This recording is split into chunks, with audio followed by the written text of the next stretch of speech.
আমার নবী আর পান করছেন না। আমার নবী হালিমা বলছেন কি ব্যাপার, এই বাচ্চা বাম থেকে স্তনের দুধ পান করছে না। আমার একটা দুধ ভাই রয়েছে, জুড়ে বলুন সুবহানাল্লাহ।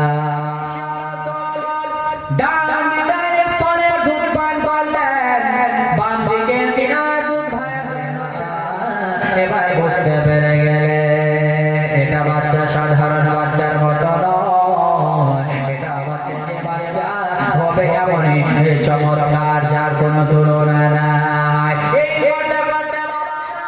কিছুদিন কেটে যায়, একটা মাস হয়ে গেল। আমার নবী পাকের আশা হালিমার বাড়িতে ছটফট করতেছে, আমার বেটা মুহাম্মদ কেমন আছি তার খবর। বাবা, আমার মায়ের কোনো সন্তান যদি কোন জায়গাতে যায়, আচ্ছা বলুন ছোট করে একবার জেনে বলে এবার দিনার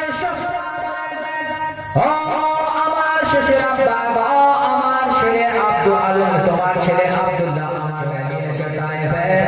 হালিমার বাড়িতে আছি বলে আব্বা খবর নাই। এবার আব্দুল মুত্তালিব বাবা হযরত আব্বাসকে বললেন, ও আব্বা, আমার পোতা মুহাম্মাদের তুমি খবর নিয়ে আসবে।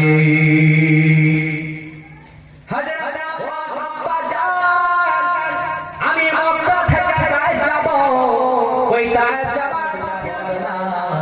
তবে আমি যদি চাই আমার হাতে একখানা তরবারি দিতে হবে। আমি যাব, তবে আমার হাতে একটি তরবারি দিতে হবে।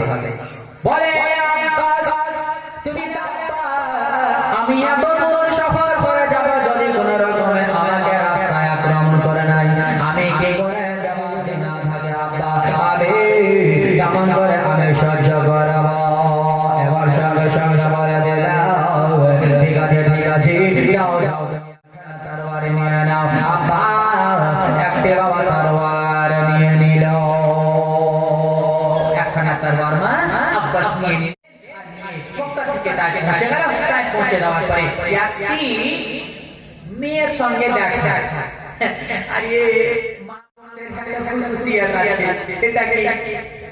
যে ওরা বলতো খুব খারাপ লাগে, কম্পিটিশন করতে পারে, ভালো ভাষায় বলি কম্পিটিশন, যেটা বাংলাতে বলা হয়